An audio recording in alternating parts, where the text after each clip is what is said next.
The stomp of his father's boots on the stair was how every morning began for Arlo. The booming shout to ready himself was louder still, but such was Lord Eivor's zeal at a new day.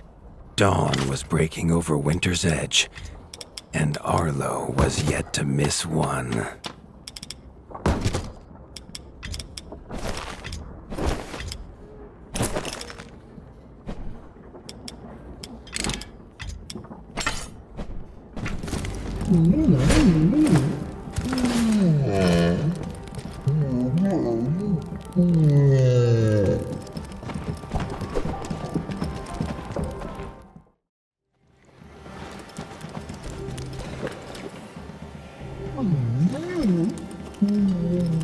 The castle echoed with the horns of the returning hunters, bringing their night's bounty. Arlo's little heart quickened to hear it. The only thrill to be found inside the high walls was a hunter's tales of what lay beyond them.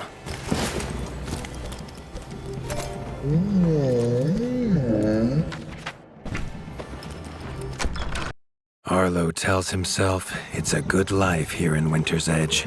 The bustling of contented ratfolk, the crisp mountain air, and without the endless scourge of frogs the southerners suffer. Why should he want for more?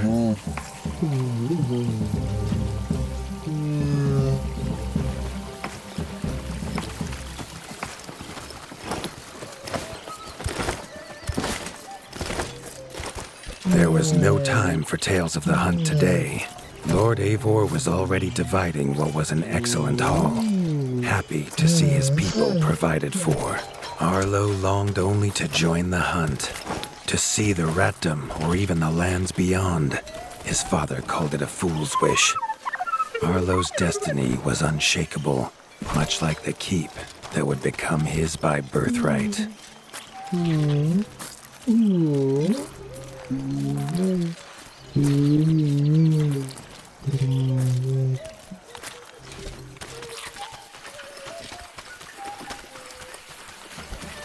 Arlo has no memory of his mother, but Hilda's food was a true taste of maternal kindness.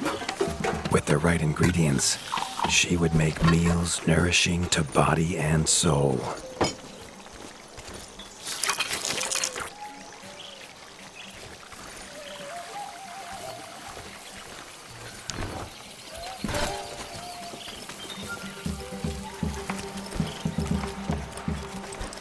Chief Mason Leaf was the rat Arlo most admired.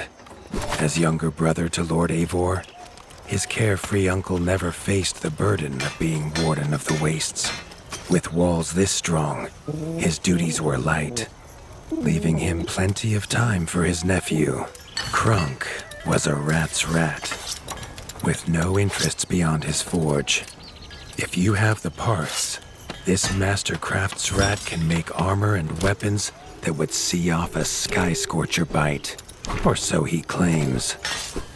Arlo wondered how well they'd do against something that wasn't a myth.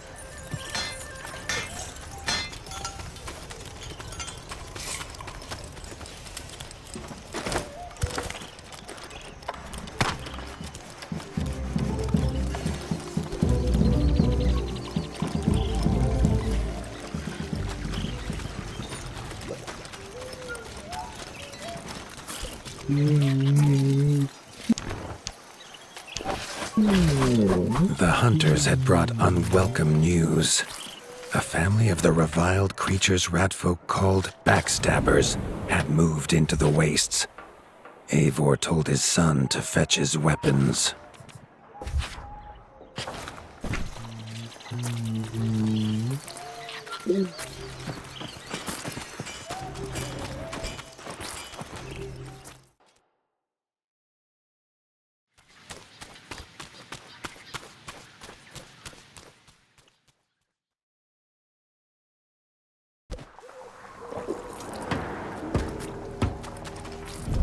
His father had no explanation for suddenly taking Arlo on a hunt.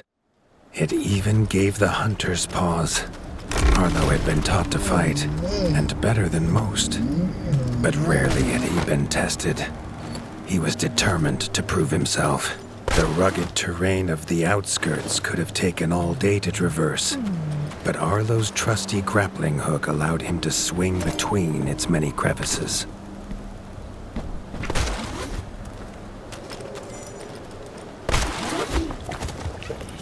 Arlo liked the feel of a sharp axe cutting through the vines. The wilds were part of his home, and nothing in them would frighten him. The famous frostberry bushes of the wastes were in full fruit already. Their juice made a healthy tonic, though Lord Eivor preferred them fermented.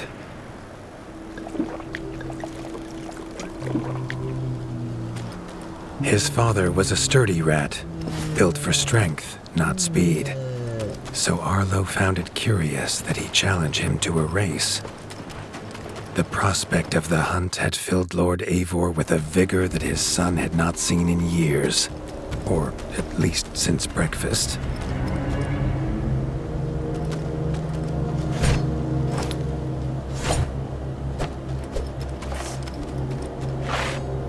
A warden fights the hardest battles, he told Arlo, and needs the sharpest blade.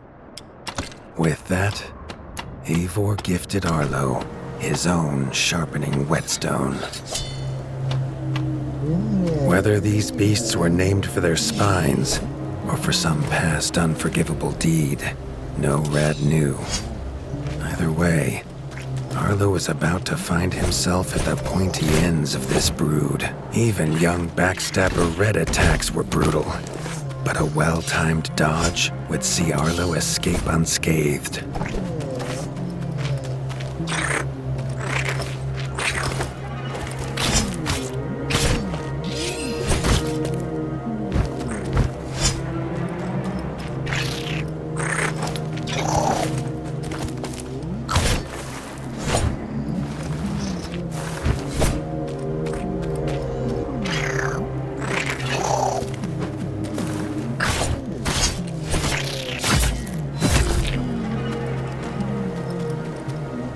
This backstabber lived up to its name with its deadly white attack, but Arlo's shield could block the deadly spikes.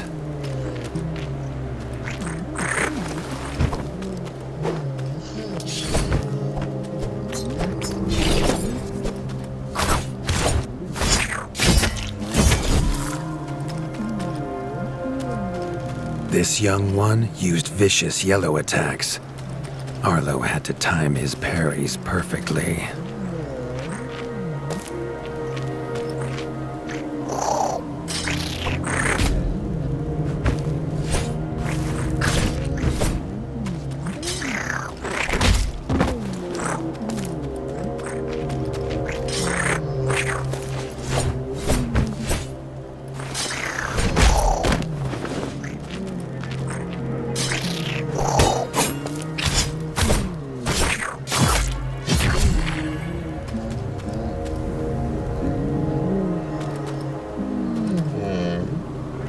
This mother had left her young to fight alone, but the same could not be said of Lord Eivor as he leapt to his son's side.